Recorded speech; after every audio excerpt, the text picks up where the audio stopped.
اب میں چاہتا ہوں کہ ذرا اس آخری جو نظم ہے ان کی زندگی کی، اور جس میں میرے نزدیک ان کا پیغام جو ہے امت مسلمہ کے نام وہ جامعیت کے ساتھ آ گیا ہے، تمثیلی پیرائے میں۔ یہ ابلیس کی مجلس شورا ہے۔ میں حیران ہوتا ہوں کہ محسوس ہوتا ہے کہ آج کل کہیں یہ مجلس شورا جو ہے کہیں منعقد ہوئی ہے حال ہی میں، اور یہ 80 سال پہلے کی بات ہے۔ ابلیس صاحب جو ہیں صدر ہیں، ظاہر بات ہے اس اپنی مجلس شورا کے، وہ پہلے اوپننگ ایڈریس کر رہے ہیں، یہ عناصر کا پرانا کھیل، یہ دنیا دوں۔ یہ جو دنیا ہے یہ کیا ہے؟ عناصر کا پرانا کھیل ہے۔ ایلیمنٹس، سالمات، ایٹمز، انہی کی اکھیڑ پچھاڑ ہے نا جس کا یہ کھیل چل رہا ہے۔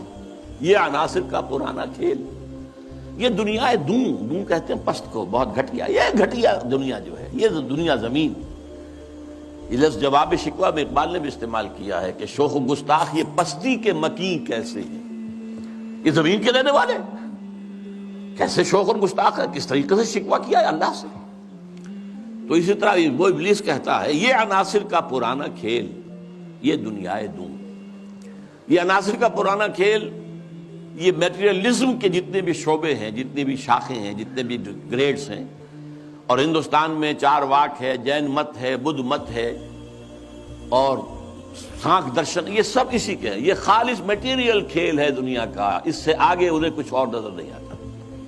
دنیا کی حقیقت خالص مادہ ہے، مادے ہی کی بنیاد پر یہ دنیا ہے۔ ساکنان عرش اعظم کی تمناؤں کا خون، ساکنان عرش اعظم ملائکہ مقربین، ان کی تمناؤں کا خون ہو گیا۔ کیسے؟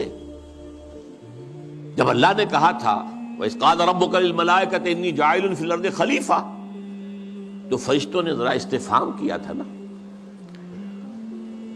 قَالُوا أَتَجْعَلُ فِيهَا مَن يُفْسِدُ فِيهَا وَيَسْفِكُ الدِّمَاءَ وَنَحْنُ نُسَبِّحُ بِحَمْدِكَ وَنُقَدِّسُ لَكَ۔ ہم تسبیح و تقدیس کے اندر لگے ہوئے ہیں، ہم خادمان، ہم حاضر ہیں، ہم سب کام کر رہے ہیں۔ ابلیس اس کو انٹرپریٹ کر رہا ہے کہ اصل میں وہ خود خواہش مند تھے خلافت کے، تو ان کی تمنا کا خون ہو گیا جبکہ آدم کو خلافت دے دی گئی۔ یہ عناصر کا پرانا کھیل، یہ دنیا دوں، ساکنان عرش اعظم کی تمناؤں کا خون، اس کی بربادی پہ آج آمادہ ہے وہ کارساز جس نے اس کا نام رکھا تھا جہان کاف و نوں۔ یہ اللہ کے امر کن سے کائنات وجود میں آئی تھی نا۔ اچھا وہ اس کو نہیں مان رہا، وہ خیر اصل نام یہ رکھا گیا ہے، اب اللہ جانو، یہ اللہ ہی جانتا ہے کہ اس کے دماغ میں کیا خناس ہے، لیکن اللہ نے جو یہ کہا ہے کہ یہ کن سے بنایا ہے، کن فیکون۔ آج معلوم ہوتا ہے ابلیس کہتا ہے کہ اس کی بربادی پر خدا نے فیصلہ کر لیا ہے، جس نے اس کو بنایا تھا وہ اب اس کی بربادی کے در پہ ہے۔ اس کے دونوں معنی ہو سکتے ہیں، ایک تو یہ بھی کہ اسے محسوس ہو رہا ہے کہ قیامت قریب آ رہی ہے، یہ کھیل جو ہے اور یہ خیر و شر کی کشاکش ستیزہ کار رہا ہے ازل سے تا امروز، چراغ مصطفی سے شرار بولابی، یہ جو ہے اب آخری اینڈ پہ آ رہا ہے اس ڈرامے کا۔ یہ ڈرامہ دکھائے گا کیا سین، پردہ اٹھنے کی منتظر ہے نگاہ۔ تو جیسے کہ یہ بات کہی گئی ہے کہ یہ ڈرامہ جو ہے اب ختم ہونے کو، اقبال نے بھی اس کو کہا ہے، دنیا کو ہے پھر مار کے روح و بدن پیش، تہذیب نے پھر اپنے درندوں کو ابھارا، اللہ کو پامر دیے مومن پہ بھروسہ، ابلیس کو یورپ کی مشینوں کا سہارا۔ تو وہ بھی محسوس کر رہا ہے کہ شاید اب وہ قیامت ختم ہے اور یہ کھیل اب آخری سین پر آ گیا ہے، اور شاید اس کا مفہوم یہ ہو کہ اس دنیا میں ہم نے شرک کا، الہاد کا، یہ سارے بے حیائی کا، بے شرمی کا، سودی نظام کا، انسانی حاکمیت کا، یہ سارا کھیل ہم نے بنایا ہے۔ معلوم ہوتا ہے کہ یہ اب ختم ہونے پہ ہے، معلوم ہوتا ہے کہ یہ اب وہ جو کارساز ہے وہ اب اس کو آخری جو ہے اس مقابلے کے اندر ملیا بیٹ کر دینے کے در پہ ہے۔ اس کی بربادی پہ آج آمادہ ہے وہ کارساز جس نے اس کا نام رکھا تھا جہان کاف و نوں، اور اس کے بعد اب لافزنی کر رہا ہے، میں نے یہ کیا، میں نے یہ کیا، میں نے یہ کیا، میں نے یہ کیا۔ کون ہے جو میرے اس سارے معاملے کو ختم کر سکے؟ میں نے دکھلایا فرنگی کو ملوکیت کا خواب، فرنگی ویسٹرن امپیریلزم، ملوکیت کا خواب، دنیا فتح کرو، کولونائز کرو، یہ تو پہلا خواب تھا. لیکن اس کے بعد انہوں نے اس سے بہتر خواب دیکھ لیا ہے کہ خامخواہ جا کر آکوپائی کرنے سے کیا فائدہ ہے.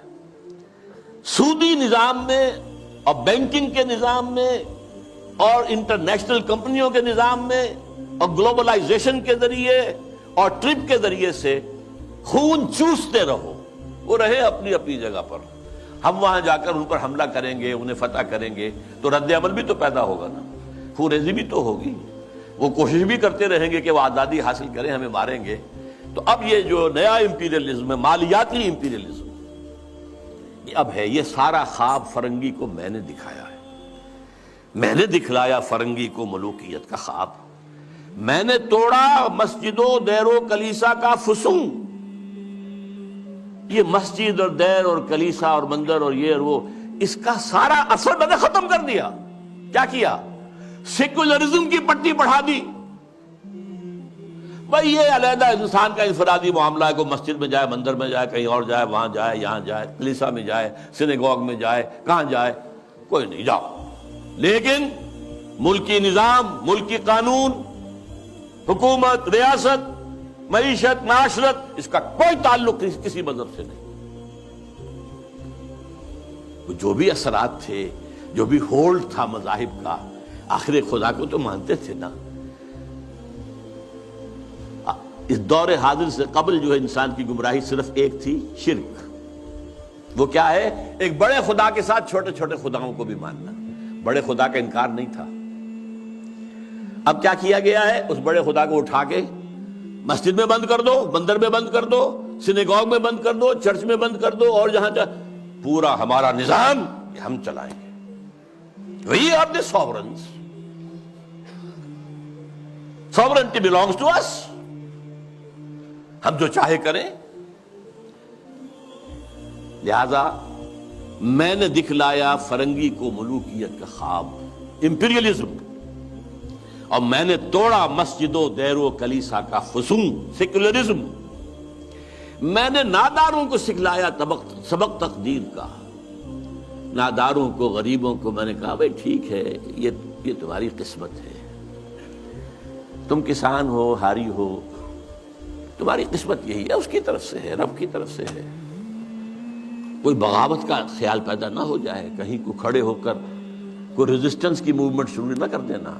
تقدیر ہے، تن بے تقدیر، تقدیر کے حوالے. میں نے ناداروں کو سکھلایا سبق تقدیر کا. میں نے منعم کو دیا سرمایہ داری کا جنوں. یہ لفظ منعم جو ہے عربی کا، یہ منعم بھی ہو سکتا ہے، منعم بھی ہو سکتا ہے. منعم اس میں فاعل ہے، منعم اس میں مفعول ہے. منعم نعمتیں دینے والا، منعم جس کو نعمتیں دی گئیں. یعنی یہ بھی ہو سکتا ہے کہ پہلے جن کے پاس دولت ہوتی تھی وہ اس کو خیرات کرتے تھے، صدقات کرتے تھے، خیر کے کاموں میں لگاتے تھے، پن کے ثواب کے کاموں میں لگاتے تھے. میں نے اس کے بجائے کہا بیگم پاگل ہو گئے ہو، جمع کرو سرمایہ داری. میں نے منعم کو دیا سرمایہ داری کا جنوں. اور جس کے پاس فاضل سرمایہ دولت اللہ نے دی تھی، اس کا جو طریقہ تھا کہ یسألونک ماذا ينفقون قل العفو، میں نے کہا نہیں، جو بھی ہے جمع کرو. جمع فاوعى، جس نے جمع کیا اور خوب پھر سینت کر رکھا، سنبھال کر رکھا، بچا کر رکھا. یا کہا جمع مالا وعددہ یحسب ان مالہ اخلدہ. یہ سبق میں نے دولت مند کو سکھا دیا. تو میں نے ناداروں کو سکھلایا سبق تقدیر کا. میں نے منعم کو دیا سرمایہ داری کا جنوں. کون کر سکتا ہے اس کی آتش سوزاں کو سرد، جس کے ہنگاموں میں ہو ابلیس کا سودے دروں؟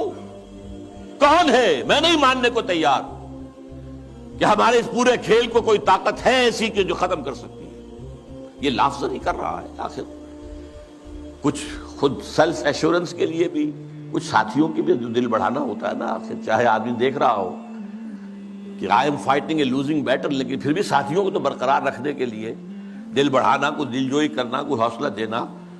کون کر سکتا ہے اس کی آتش سوزاں کو سرد، جس کے ہنگاموں میں ہو ابلیس کا سوز دروں، اور جس کی شاخیں ہوں ہماری آبیاری سے بلند، کون کر سکتا ہے اس نخل کہن کو سرنگوں۔ بس یہ خطاب تو ختم ہو گیا۔ کہ سوال یہ سمجھ میں نہیں آیا کہ آپ نے یہ مجلس شورا بلائی کائے کے لیے؟ تو اب پہلا مشیر جو ہے وہ گویا ہوتا ہے۔ اس میں کیا شک ہے کہ محکم ہے یہ ابلیسی نظام۔ آپ نے جو فرمایا سچ کہا، یہ ابلیسی نظام، یہ سیاسی نظام، یہ liberal democracy human sovereignty basis پر، اور یہ جوئے اور سود پر مبنی سارا ظالمانہ استحصالی نظام معاشی، اور یہ بے حیائی کہ انسان حیوان بن گیا ہے۔ اقبال نے اپنی وہ جو ذرا غزلیں ان کی باغ درا کے آخر میں ہیں، کچھ استہزائیہ انداز میں بھی ہے، یہ کوئی دن کی بات ہے مرد ہوش مند، غیرت نہ تجھ میں ہوگی نہ زن اوٹ چاہے گی، وہ اوٹ بھی نہیں رہے گی۔ معاملہ اس درجے جو ہے فحاشی کی انتہا کو پہنچ جائے گا، پہنچا ہوا ہے۔ آپ کو معلوم ہے جو کچھ یورپ میں ہوتا ہے، ریلوے اسٹیشن کے پلیٹ فارم کے اوپر کھڑے ہوئے جو کچھ کر رہے ہوتے ہیں، وہ سب کے سامنے موجود ہے۔ اس میں کیا شک ہے کہ محکم ہے یہ ابلیسی نظام۔ پختہ تر اس سے ہوئے خوئے غلامی میں عوام، یہ بہت اہم ہے۔ عوام کے اندر ایک پیسیمسٹک ایک انداز پیدا ہو چکا ہے۔ وہ ایکٹیوسٹ نہیں ہے، اب وہ کام کرنے کو تیار نہیں ہے، خوئے غلامی میں پختہ ہو گئے، دبے رہنے کے لیے تیار ہیں، ایکسپلائٹ کیے جانے کے لیے تیار ہیں۔ پختہ تر اس سے ہوئے خوئے غلامی میں عوام ہے، ازل سے ان غریبوں کے مقدر میں سجود، ان کی فطرت کا تقاضا ہے نماز بے قیام۔ نماز بے قیام کسے کہتے ہیں؟ وہ نماز جس میں قیام نہ ہو۔ نماز میں قیام ہے، پھر رکوع ہے، پھر سجود ہے، پھر سجود ہے، پھر کھڑے ہونا ہے، لیکن ان لوگوں کی نماز اب وہ ہے جس میں قیام ہے ہی نہیں۔ رکوع ہی رکوع ہے یا سجود ہی سجود ہے، ہر جگہ جو ہے ماتھا ٹیکے ہوئے بیٹھے ہوئے ہیں، اور ہر جگہ پر جو ہے اس پورے سارے نظام کو، ظالمانہ نظام کو قبول کیے ہوئے ہیں۔ کچھ تقدیر طلب تقدیر ہیں، کچھ کہتے ہیں مجبور ہیں، کیا کریں، کچھ حال مست ہیں، کچھ مال مست ہیں، لیکن یہ کہ کوئی بھی اس کے مقابلے میں آنے کو تیار نہیں ہے۔ آرزو اول تو پیدا ہو نہیں سکتی کہیں، ہو کہیں پیدا تو مر جاتی ہے یا رہتی ہے خام۔ آرزو، امنگ، کوئی اعلیٰ اونچا خیال، کوئی اونچا اعلیٰ نصب العین، کوئی اونچا آدرش، کچھ نہیں، یہ ہے ہی نہیں۔ حیوان کی سطح پر آرزو اول تو پیدا ہو نہیں سکتی کہیں، ہو کہیں پیدا تو مر جاتی ہے یا رہتی ہے خام۔ اگر ہو بھی جائے تو مر جاتی ہے فوراً۔ یعنی یوں سمجھیے کہ اول تو زمین بنجر ہے، یہاں سے کسی چیز کی رویدگی کا امکان ہی نہیں۔ اگر کوئی چیز اگ بھی آئے تو اس فضا کے اندر آکسیجن ہی نہیں ہے، پروان کیسے چڑھے گی؟ ہوا اسے آکسیجن دینے کو تیار ہی نہیں، لہذا وہ مر جاتی ہے۔ ہو کہیں پیدا تو مر جاتی ہے یا رہتی ہے خام۔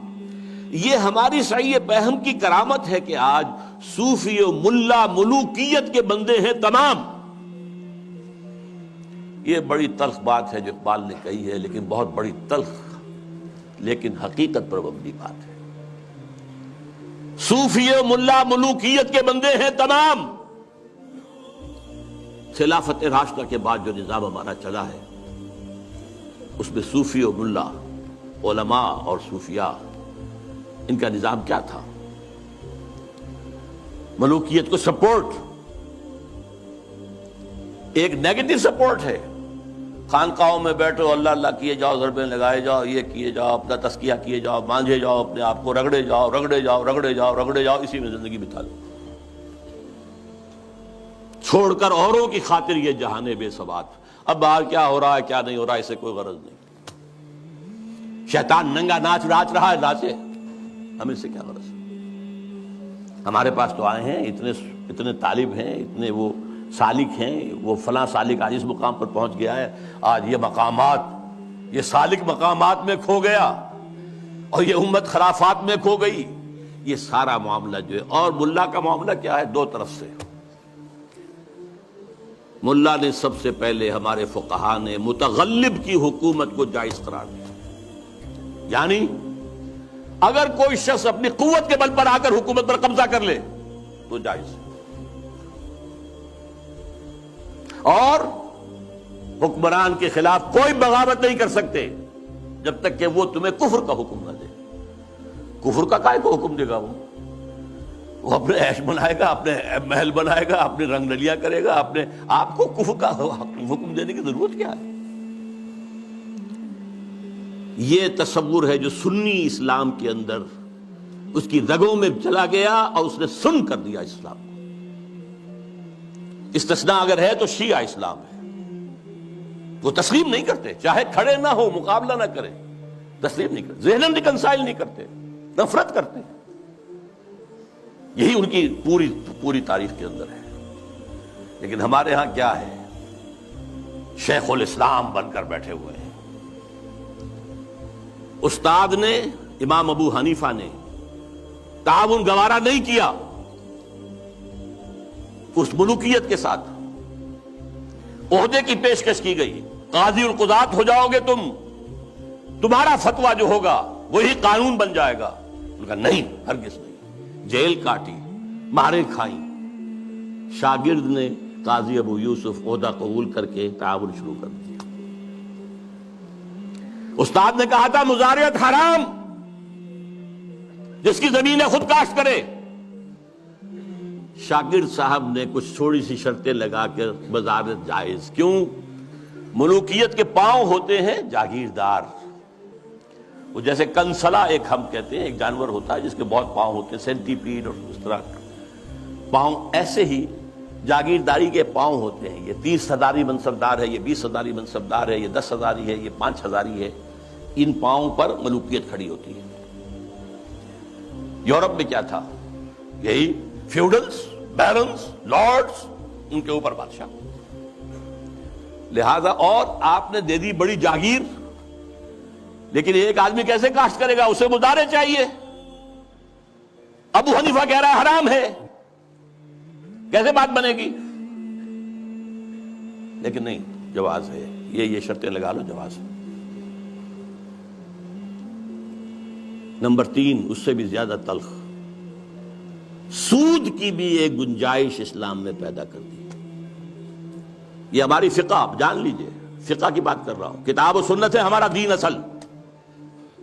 ایتونی بشیء من کتاب اللہ و سنت رسولہ حتی اقول، یہ فقہ دین نہیں ہے۔ اور نمبر 2، علماء نے علم کلام کی جو بھی بات کی ہے، جو ان چیزوں کو جو بعد الطبیعیاتی مسائل ہیں ان کو بحث کا، نزاع کا جو موضوع بنایا ہے، یہ دونوں چیزیں بھی، وہ اس سے بھی عمل کا جذبہ سرد ہو جاتا ہے۔ تو یہ پیسیفیکیشن جو ہے، پیسیفائی کر دینا عوام کو، طلب تقدیر ہو جانا، کوئی متغلب ہے تو کوئی بھی ہے، بھائی طاقت والا ہے، آ گیا ہے، اب تو ماننا ہے، اب تو وہی امیر المومنین ہے، اب تو اسی کا حکم ماننا ہے، الا یہ کہ وہ کفر کا حکم دے، بس۔ اور یہ کہ جاگیرداری جو ہے وہ جائز ہے۔ حالانکہ آپ کے علم میں رہنا چاہیے، پہلا مجدد اور مجدد کامل عمر بن عبدالعزیز، انہوں نے صرف 2 کام ہی تو کیے تھے نا، کیا تجدید کی تھی؟ ابھی نہ فرقہ بدت پرستی تھی، نہ فرقہ بندی تھی، نہ علم کلام تھا، نہ شاعرہ تھے، نہ اور لوگ تھے، کوئی پیسے تھی ہی نہیں۔ 2 ہی چیزیں تھی، ایک موروثی بادشاہت اور دوسرے جاگیریں، 2 ہی تو کام کیے انہوں نے۔ انہوں نے کہا مجھے چونکہ نامینیٹ کیا ہے ایک شخص نے خلیفہ، میں نہیں تیار ہوں اس کو قبول کرنے کے لیے، الا یہ کہ لوگ چاہیں۔ لوگوں نے کہا ہم چاہتے ہیں، ٹھیک ہے۔ پہلی کی بات ختم ہو گئی۔ دوسری، انہوں نے منگائی قینچی اور ساری دستاویزات منگوا لی جو جاگیریں دی گئی تھیں ان سے پہلے، اور وہ سب قینچی سے، شریڈر اس وقت تک ایجاد نہیں ہوا تھا، بڑا ورنہ آسان کام ہو جاتا، وہ قینچی سے سارے قطر قطر کے پھینک دی، کوئی جاگیر نہیں۔ لیکن اس کے بعد کیا ہوا؟ جاگیرداری بھی آئی، غیر حاضر زمینداری آئی، یہ سارے شیطانی جو ہے چکر سارے کے سارے آ گئے۔ تو فرمایا یہ ہماری سعی پہم کی کرامت ہے کہ آج صوفی و ملا ملوکیت کے بندے ہیں تمام۔ طب مشرق کے لیے موضوع یہی افیون تھی، ورنہ قوالی سے کچھ کم تر نہیں علم کلام۔ قوالی بھی کیا کرتی ہے؟ آپ کے قواعد عملی کو ختم کر کے سر دھنتے رہی ہے۔ علم کلام بھی یہی کرتا ہے، مسائل، اللہ کی صفات اس کی ذات پر اضافی ہیں یا اس کے ذات کا جز ہیں، صفات حادث ہیں یا قدیم ہیں، اس کائنات کا کیا ہے ربط حادث بالقدیم، یہ کائنات حادث ہے، اللہ کی ذات قدیم ہے، رابطہ کیا ہے ان کا، کیا کنیکشن ہے؟ یہ مسائل جو لا ینحل ہیں، یہ اس ماورا اس طبقے سے تعلق ہے ان تمام کا کہ جن کو حل ممکن نہیں ہے۔ قرآن نے، حدیث نے ان کو چھیڑا ہی نہیں ہے۔ اپنی جگہ مسائل ہیں، فلسفے میں بحثیں ہوتی ہیں، گفتگویں ہوتی ہیں، لیکن یہ کہ ان کو موضوع بنا لینا، انہی پر بحثیں ہونا۔ میں صرف تاریخی طور پر آپ کو بتا رہا ہوں، جب ترک قسطنطنیہ کا محاصرہ کیے ہوئے پڑے ہوئے تھے تو آیا صوفیہ جو ان کا سب سے بڑا چرچ تھا، اب بڑی مسجد ہے وہ، وہاں پر مناظرہ ہو رہا تھا کن مسائل پر؟ علماء عیسائیوں کے، ایک سوئی کی نوک پر کتنے فرشتے آ سکتے ہیں؟ حضرت عیسیٰ کی ولادت کے بعد بھی حضرت مریم کنواری رہ گئیں یا نہیں؟ اور جو لاسٹ سپر میں روٹی کھائی تھی حضرت عیسیٰ نے، وہ خمیری تھی یا فطیری تھی؟ ان مسائل پر بحثیں ہو رہی ہیں آیا صوفیہ میں، اور وہاں لشکر مسلمانوں کا پڑا ہوا گھیرے ہوئے۔ یہی حال ہمارا ہے ہندوستان میں، انگریز آ چکا ہے، بنگال سے آگے بڑھ رہا ہے، ہماری حکومتیں جو چھوٹے چھوٹے یہ ہیں سلطان بیٹھے ہوئے ہیں، نواب ختم ہو رہے ہیں، اور ہمارے علماء میں سے جو ٹاپ کے علماء، دو جن کا میں اس وقت نام نہیں لینا چاہتا، کہیں خامخواہ ایک سوء ظن اشخاص سے نہ ہو جائے، کن مسائل پر گفتگو کر رہے ہیں؟ اللہ جھوٹ بول سکتا ہے یا نہیں؟ آپ کے نہیں بول سکتا تو اس کا مطلب اللہ کل شیء قدیر نہیں ہے، اور بول سکتا ہے تو پھر اس کی وہ شان نہیں رہی باقی تنزیہ۔ اللہ کوئی دوسرا محمد بنانے پر قادر ہے یا نہیں؟ اگر ہے تو اس کا مطلب بے نظیر تو نہ ہوئے محمد صلی اللہ علیہ وسلم۔ یہ مسائل ویسے ہوتی تھی، بڑے علماء، منطقی علماء اس پر ویسے پر۔ تو یہ ہے طب مشرق کے لیے موضوع یہی افیون تھی، ورنہ قوالی سے کچھ کمتر نہیں علم الکلام۔ ہے طواف و حج کا ہنگامہ اگر باقی تو کیا، کند ہو کر رہ گئی مومن کی تیغ بے نیام۔ یہ طواف و حج کا ہنگامہ ہے، 30-40 لاکھ آدمی آ جاتے ہیں، جمع ہو جاتے ہیں۔ وہ اقبال کے زمانے میں تو شاید ابھی 2-3 لاکھ ہی ہوتے ہیں، واللہ عالم۔ بہرحال لیکن یہ کہ مومن کی تیغ تو بے نیام جو ہے رہ گئی ہے، ختم ہو گئی ہے، لہذا کوئی ڈرنے کی ضرورت ہی نہیں۔ کیوں گھبرا رہے ہیں آپ؟ کس کی نومیدی پہ حجت ہے یہ فرمان جدید؟ ہے جہاد اس دور میں مرد مسلمان پر حرام۔ یہ جو آپ نے مجلس بلائی ہے اور آپ نے اتنا عمدہ انوگرل ایڈریس بھی ادا کیا ہے ہمیں، یہ کس کی طرف سے کوئی نا امیدی کسی بات آپ پر آ گئی ہے؟ نومیدی یا سنگیزی کوئی ہے آپ کے اندر پیدا ہو رہی ہے؟ وہ کون سا سبب ہے؟ کس کی نومیدی پہ حجت ہے یہ فرمان جدید؟ ہے جہاد اس دور میں مرد مسلمان پر حرام۔ دوسرا بشیر بولتا ہے، خیر ہے سلطانی جمہور کا غوغا کے شر، تو جہاں کے تازہ فتنوں سے نہیں ہے باخبر۔ یہ پہلے مشیر کو مخاطب کر کے کہہ رہا ہے، تم واقف نہیں ہو دنیا میں جو نئے نئے فتنے اٹھ گئے ہیں، ابلیسیت کو چیلنج کرنے کے لیے بڑی چیزیں آ گئی ہیں۔ اب یہ سلطانی جمہور کا زمانہ آ رہا ہے، ہم نے تو ملوکیت بنائی تھی، بادشاہت بنائی تھی، امپیریلزم بنائی تھی، یہ کیا ہوا ہے؟ یہ بادشاہت ختم ہو رہی ہے، یہ فرینچ ریولوشن آ چکا ہے، یہ کیا ہو رہا ہے؟ سلطانی جمہور، خیر ہے سلطانی جمہور کا غوغا کے شر، تو جہاں کے سارا فتنوں سے نہیں ہے باخبر۔ اس کے جواب میں پہلا مشیر جو کچھ کہہ رہا ہے، میں سمجھتا ہوں یہ ماسٹر پیس ہے اس نظم کا حصہ۔ میں ہوں باخبر، میں جانتا ہوں، مجھے بے خبر نہ سمجھو، ہوں، مگر میری جہاں بینی بتاتی ہے مجھے میں جو پوری دنیا کو میں نے دیکھا بھالا ہے، سمجھا ہے، سمجھایا ہے، وہ مجھے بتاتی ہے جو ملوکیت کا ایک پردہ ہو کیا اس سے خطر؟ یہ تو ملوکیت کا ایک پردہ ہے، یہ جمہور کی حاکمیت وہی گند ہے، وہی شرک ہے، وہی کفر ہے، وہی خباثت ہے، وہی غلاظت ہے جو ایک فرد کی حاکمیت۔ کیا فرق پڑا؟ Why do you fear؟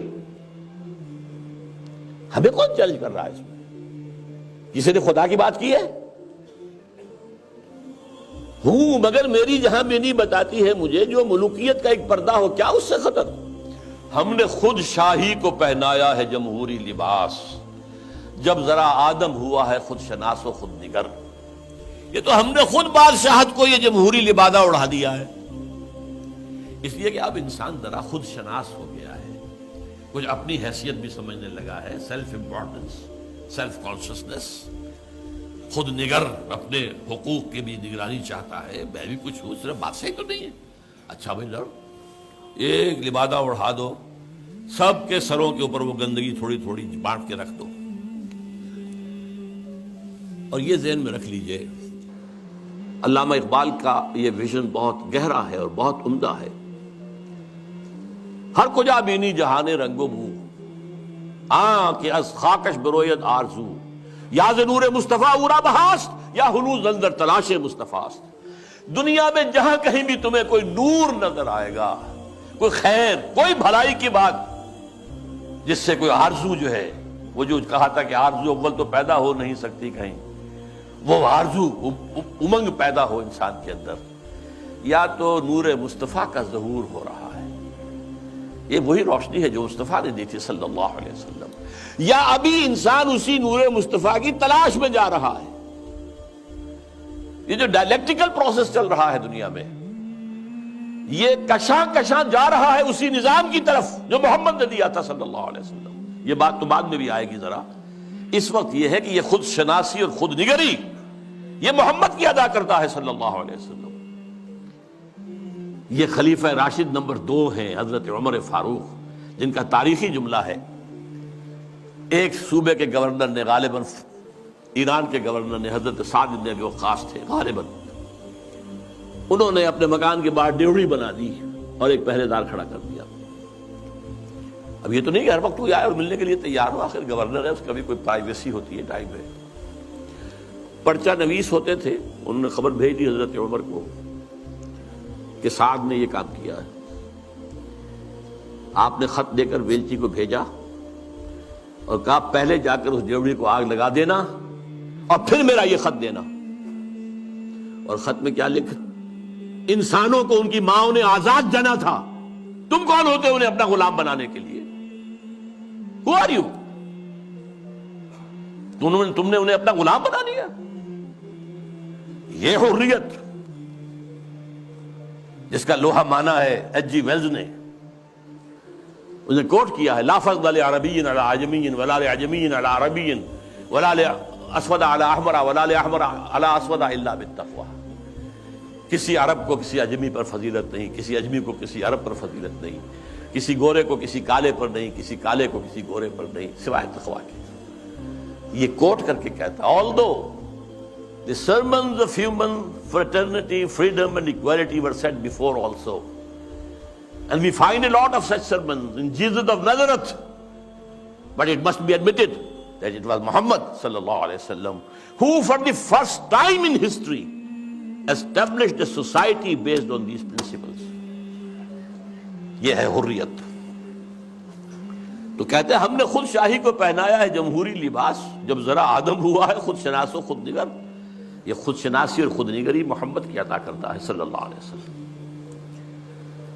کاروبار شہریاری کی حقیقت اور ہے، یہ وجود میر و سلطان پر نہیں ہے منحصر۔ یہ بادشاہ ہو ایک بیٹھا ہوا، اس کی کوئی جو ہے میر ہوں، سلطان ہوں، نہیں۔ کاروبار شہریاری جو ہے حکومت اور ملوکیت کی اس اصل حقیقت کچھ اور ہے۔ وہ کیا ہے؟ اگلے شعر میں بیان ہو رہی ہے۔ مجلس ملت ہو یا پرویز کا دربار ہو، مجلس ملت کانگریس، نیشنل کانگریس، پرویز کا دربار شہنشاہ کا دربار، وہ جمہوریت اور یہ ملوکیت۔ مجلس ملت ہو یا پرویز کا دربار ہو، ہے وہ سلطان غیر کی کھیتی پہ ہو جس کی نظر۔ بادشاہ تو وہ ہوتا ہے جو غیر کی کھیتیوں کے اوپر ڈال کر وہاں سے کھینچ لینا چاہتا ہو، وہاں ان کو لوٹنا چاہتا ہے، وہ بادشاہ۔ وہ بادشاہ جو ہے کبھی فرعون تھا اور کبھی نمرود تھا اور کبھی اور تھے، نماردہ تھے اور تھے، لیکن یہ کہ اب یہ ہے کہ وہ امپیریلزم کی شکل میں آیا ہے۔ پورا ایشیا کالونائز ہوا تھا اور اب تو پوری دنیا کو وہ اپنے World Bank, IMF، globalisation, TRIPS, ان کے شکنجے میں کس لینا چاہتے۔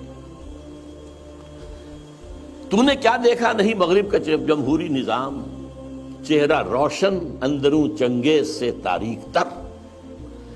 یہ مغرب کا جمہوری نظام کیا ہے؟ بڑا روشن ہے، بہت۔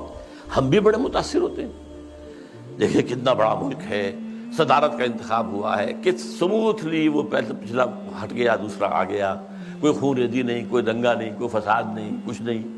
ہماری طرح تو نہیں ہوتا، بلکہ شکست کھانے والا فوراً جا کے مبارکباد دے دیتا ہے، بجائے اس کے کہ دھاندلی ہوئی ہے، دھاندلی ہوئی ہے، دھاندلی ہوئی ہے، وہ جو ہمارے ہاں ہوتا ہے۔ تو اب اس سے ہم متاثر تو ہوتے ہیں، لیکن سوال تو یہ ہے کہ یہ سارا نظام کیا ہے؟ یہ دنیا کو نچوڑنے کا جو نظام بنایا جا رہا ہے، اس گلوبلائزیشن کے اندر جو خباثتیں ہیں وہ ہم نہیں جانتے، اہل یورپ جانتے ہیں، اہل امریکہ جانتے ہیں۔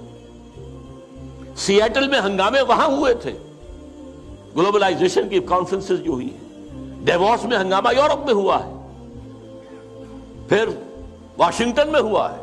ہمیں تو پتہ بھی نہیں کیا ہو رہا، ہماری قسمتوں کے سودے ہوتے ہیں، ہماری حکومتیں جو بھی ہیں وہ دستخط کر کے آ جاتی ہیں، اللہ خیر صلی اللہ۔ ایک اور جگہ اس جمہوریت کے بارے میں اقبال جو کہتا ہے وہی ساز کہن مغرب کا جمہوری نظام، جس کے پردوں میں نہیں غیرض نوائے قیصری، دیو استبداد جمہوری قبا میں پائے کوب۔ پائے کوب پاؤں مارنا، جیسے کہ کوئی ڈانسر جو ہے وہ اپنے پاؤں زمین کے اوپر مارتی ہے یا مارتا ہے۔ دیو استبداد جمہوری قبا میں پائے کوب، تو سمجھتا ہے یہ آزادی کی ہے نیلم پری؟ کیا بتاؤں کیا ہے؟ اچھا، لیکن اب تیسرا بشیر بولتا ہے، روح سلطانی رہے باقی تو پھر کیا اضطراب؟ اگر یہ ملوکیت رہے باقی کسی نہ کسی شکل میں، روح سلطانی باقی رہے تو پھر ہمیں کوئی حرج نہیں، امپیریلزم موجود رہے تو ہمیں کوئی اعتراض نہیں، ہیومن ساورنٹی موجود رہے تو ہمیں کوئی اعتراض نہیں، روح سلطانی رہے باقی تو پھر کیا اضطراب ہے؟ مگر کیا اس یہودی کی شرارت کا جواب، وہ کلیم بے تجلی، وہ مسیح بے صلیب، نیست پیغمبر ولیکن در بغل دارت کتاب۔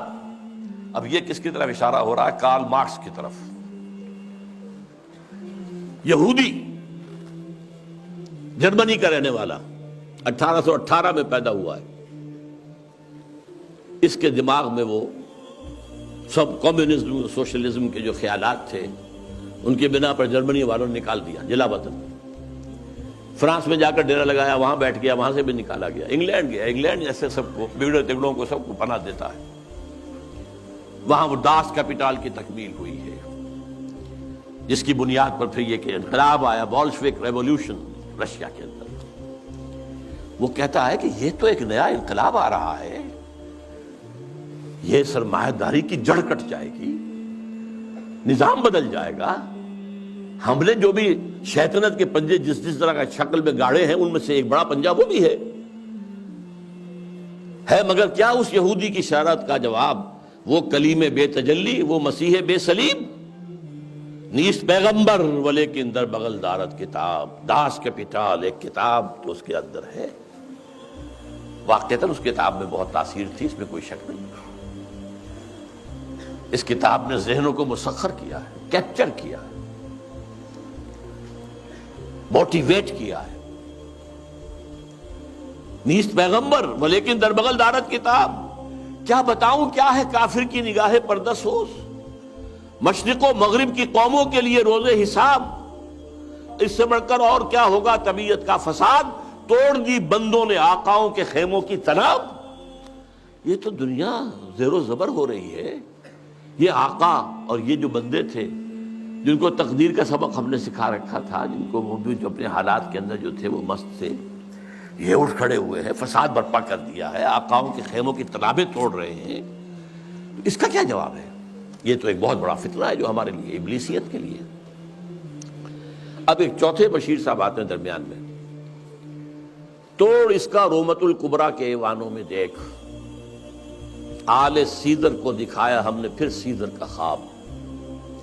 رومت الکبریٰ، Rome, the great Rome, the great Roman Empire, اور خاص طور پہ سیزر کا زمانہ۔ سیزر کے زمانے میں حضرت مسیح پیدا ہوئے ہیں، اور اسی کا اپوائنٹڈ گورنر پائلیٹس پونٹس جو ہے، اس کے ہاتھوں ان کے خیال کے مطابق ان کو سولی دی گئی ہے۔ تو سیزر کا جو ایک خواب تھا، اس نے جو ایک بڑی سلطنت، بڑی مملکت ایشیا، افریقہ اور یورپ کو اپنے ایک پنجے کے اندر لانے کا خواب دیکھا تھا، وہ ختم ہو گیا تھا۔ پھر مسلمان آ گئے، گریٹ آٹومان امپائر قائم ہو گئی، تقریباً انہی تمام علاقوں پر جن پر کہ رومن امپائر تھی تقریباً۔ لیکن اب پھر ہم نے آل سیزر، سیزر ہی کے خاندان سے، نسل سے ایک شخص کو پھر وہی خواب دکھا دیا ہے، اور وہ شخص کون ہے؟ مسولینی۔ یہ 1883 میں پیدا ہوا تھا، اور ایک غریب لوہار کا بیٹا تھا، لیکن اس کے اندر ایک زوم تھا کہ رومی بڑی طاقت ہے، بڑی قوت ہے، اونچی نسل ہے، اعلیٰ نسل ہے، ان کا حق ہے حکومت کرنا۔ یہی چیز بعد میں ہٹلر کے ذریعے سے جرمنی میں آئی ہے، لیکن ابھی جب تک یہ نظم لکھی گئی ہے 1936 میں، اس وقت تک ابھی وہ منظر عام پر نہیں آیا تھا۔ لیکن سبق ایک تھا، فاشزم، چاہے وہ مسولینی کا ہو اور چاہے وہ نازیزم ہے جرمنی کا، ایک قوم، ایک نسل، لہذا ایک بڑی عظیم مملکت بنانے کا اس نے خواب دیکھا۔ شمالی افریقہ کے کئی ممالک فتح کر لیے، اس پہ بڑے بڑے اعتراض کیے یورپ والوں نے بھی، وہ تو میں بعد میں آپ کو بتاؤں گا۔ لیکن یہ ہے کہ یہ چوتھے مشیر نے کہا کہ ہم نے توڑ پیدا کر دیا ہے، کمیونزم کا راستہ روکنے کے لیے یہ فاشزم آ گیا ہے، تم گھبراؤ نہیں۔ توڑ اس کا رومت الکبریٰ کے ایوانوں میں دیکھ، آل سیزر کو دکھایا ہم نے پھر سیزر کا خواب۔ کون بحر روم کی موجوں سے ہے لپٹا ہوا، گاہ بالت چوں سنوبر گاہ نالت چوں رباب۔ یہ کون ہے جو بحر روم کی موجوں سے لپٹا ہوا؟ بہت بڑا اس نے بحری بیڑا بنایا تھا، شمالی افریقہ کو فتح کرنے کے لیے بحری بیڑے کی ضرورت تھی۔ اٹلی، آخر اسی نے تو فتح کیا تھا لیبیا کو، پھر وہ حبشہ کی طرف آیا، ایریٹریا کی طرف آیا، بڑھ رہا تھا۔ اس پر جب اعتراض ہو رہا تھا، اگرچہ اس کو تو قتل کر دیا اسی کے جو لوگ تھے اس کی پارٹی کے 1945 میں، لیکن بہرحال وہ ایک فلسفہ دے گیا تھا۔ اقبال کی ایک اور نظم ہے، وہ میں تیزی سے آپ کو پڑھ کر سنا دیتا ہوں۔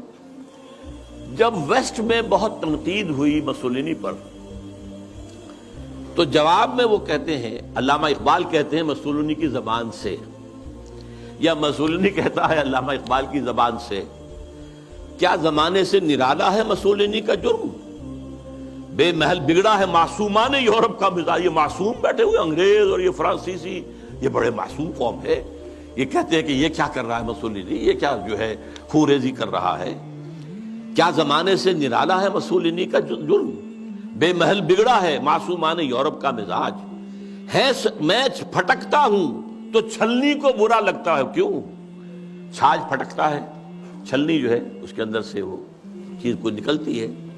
میں پھٹکتا ہوں تو چھلنی کو برا لگتا ہے، کیوں؟ ہے سبھی تہذیب کے اوزار، تو چھلنی میں چھاج۔ میرے سودائے ملوکیت کو ٹھکراتے ہو تم نے کیا توڑے نہیں کمزور قوموں کے زجاج؟ تم نے لوٹے بے نوا سیرا نشینوں کے خیام، تم نے لوٹی کشت دہقاں، تم نے لوٹے تخت و تاج۔ پردہ تہذیب میں غارت گری آدم کشی، کل روا رکھی تھی تم نے، میں روا رکھتا ہوں آج۔ یہ ہے مسولینی کا جو موقف تھا جو علامہ اقبال نے بیان کیا۔ بہرحال اب پھر تیسرا مشیر بولتا ہے، میں تو اس کی عاقبت بینی کا کچھ قائل نہیں جس نے افرنگی سیاست کو کیا یوں بے حجاب۔ کہ میں تو کچھ زیادہ قائل نہیں ہوں اس مسولینی کی کوئی عاقبت اندیشی، یہ ہمارے کام کا آدمی نہیں ہے۔ افرنگی سیاست کو اس طرح بے حجاب کر دیا کہ تم بھی لٹیرے ہو، تم نے بھی خوریزیاں کی ہیں، تم نے بھی ملک لوٹے ہیں، تم نے بھی لوگوں کے خون چوسے، میں کر رہا ہوں تو کون سا نیا جرم ہے؟ کیا زمانے سے نرالا ہے مسولینی کا جرم؟ وہ کہتا کہ یہ تو اصل میں یہ اشتراکیت کے خلاف، تو یہی جو ویسٹرن کیپٹلزم ہے یہی تو اصل دفاع بن سکتا تھا، اور اسی کو مسولینی کمزور کر رہا ہے۔ میں تو اس کی عاقبت بینی کا کچھ قائل نہیں جس نے افرنگی سیاست کو کیا یوں بے حجاب۔